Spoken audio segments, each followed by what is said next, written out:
right, so we're going to talk about marketing. So, how these agriculture products get sold and where they get sold. So, most ag products are sold to wholesalers, and so wholesalers they can buy the products at a cheaper price because they're going to buy in bulk, and then they turn around and they're going to sell it to distributors or other stores, retail stores that you actually buy it from as the consumer. So it's a lot easier for farmers to sell their product to one contact rather than a whole bunch of different ones, just because we're dealing with large numbers here.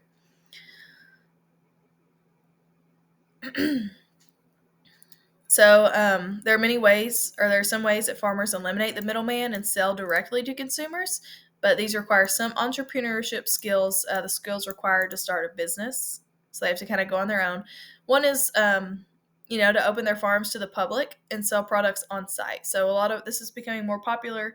A lot of people want fresh food, produce. They want to know where their food's coming from.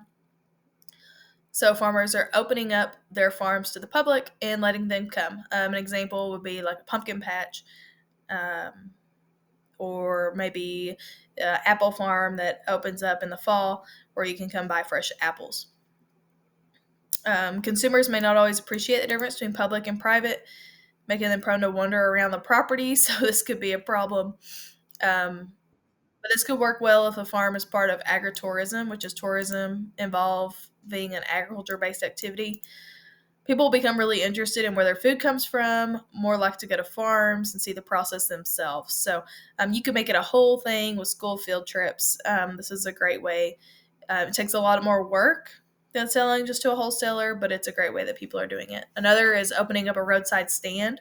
Maybe if you grow peaches, you're from Fredericksburg area or something, maybe you've seen a lot of roadside stands selling peaches. This is a great way to sell to the public, eliminates the wholesaler, you can keep more profits.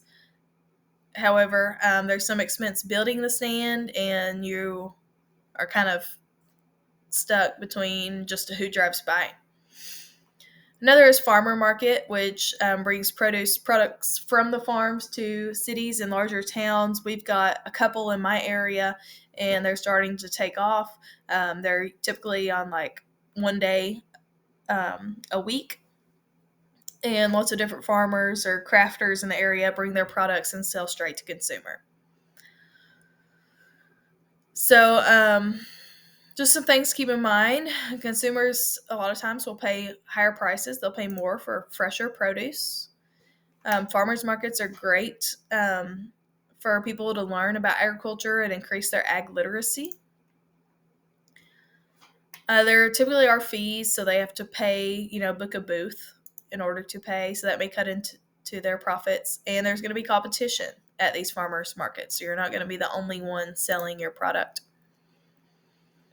So these kind of direct to consumer sales methods allow producers to have more control over their prices, but it does take a lot of work. So there's some give and take for both. So on the livestock side of agriculture, a wholesale market known as the terminal market is common. So that's where animals are consigned or trusted to an agent for the purpose of selling them. Animals are waiting to be sold. They'll be held to in the terminal market. The agent will receive funds to cover the cost of their upkeep. So this is like a feed lot.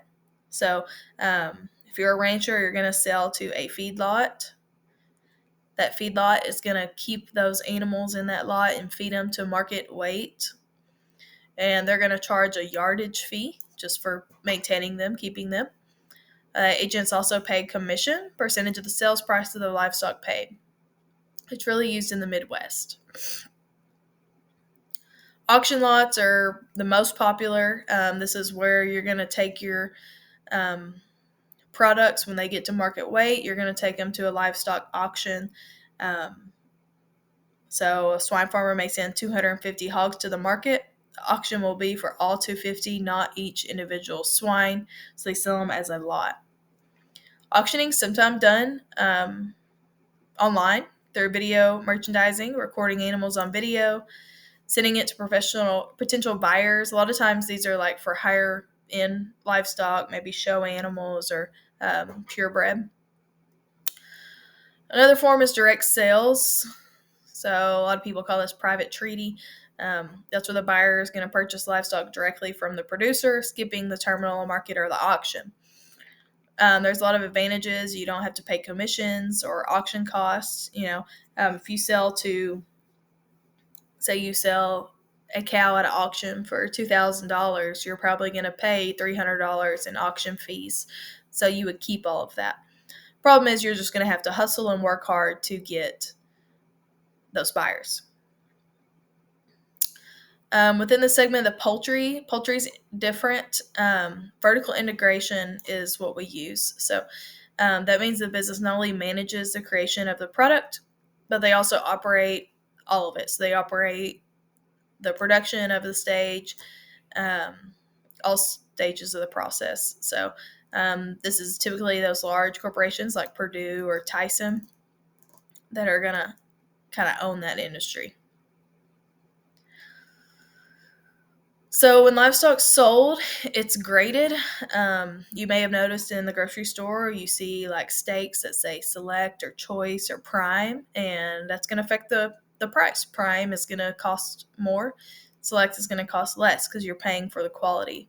So there's two types of grades for cattle. There's quality grade, which is the amount of distribution of fat on the animal. Fat equals flavor, so more fat throughout, a better quality grade. Yield grade is ratio of lean meat to fat and bone. So the higher the grade, the more lean meat the animal will have. Quality grades for cattle are prime, choice, select, standard, commercial, utility, canner, cutter. Typically, we're going to see prime, choice, select in the grocery stores for your big cuts. Everything else is going to be hamburger meat, going to be ground up. So people are going to pay extra for prime, and then there's all kinds of different things that they're going to pay extra for. Wagyu is really popular now, grass-fed. So it's all about marketing. The Angus industry has done a really good job at marketing their beef. That is marbling. That looks like a really good steak. Marbling is fat in the meat, and that's going to make that meat more palatable, which means you can eat it better and taste better. So cattle, whenever they're sold, they're sorted on their age and their gender. Cattle less than 3 months old are called veal, and that's sold for a higher price as well. Gender is going to impact their meat. Age is going to impact the price that they're paid for also. Swine and sheep have similar grading systems that determine their price as well. So supply and demand can shape this market. So if America's love of bacon is driving up the desire of pork, prices are going to go up. Supply will also be reduced in the short run because breeders will keep young female animals to produce more offspring. When production increases, it's going to drive prices down. So if there's an influx of sheep, then that's going to drive the cost of lamb chops down. So it says, when the chicken nugget was created for McDonald's by Tyson, the titan of the chicken industry, in 1980, it introduced a new way of eating chicken to the American diet, and that drove the need up. Buffalo wings, that also increased it. Whole chickens in 1965, about 75% of the chicken sold in U.S. was whole. Now, or after 1997, they dropped to 10%. Now we like the different cuts. So they're able to sell parts. They're making a lot more money off of selling parts of the chicken. Processed chicken, which held less than 5% in 1965 market, was 40% by 1997. So between 65 and 2000, chicken consumption per person went from 30 pounds a year to 80 pounds a year. This is because people found that chicken was a healthier and cheaper option than maybe beef. So a lot of things can drive the market in the industries. It's very interesting to learn about them. There's a lot of variables when handling them. Thanks to technology, livestock producers are able to handle more aspects themselves and cut those middlemen out and make more of a profit.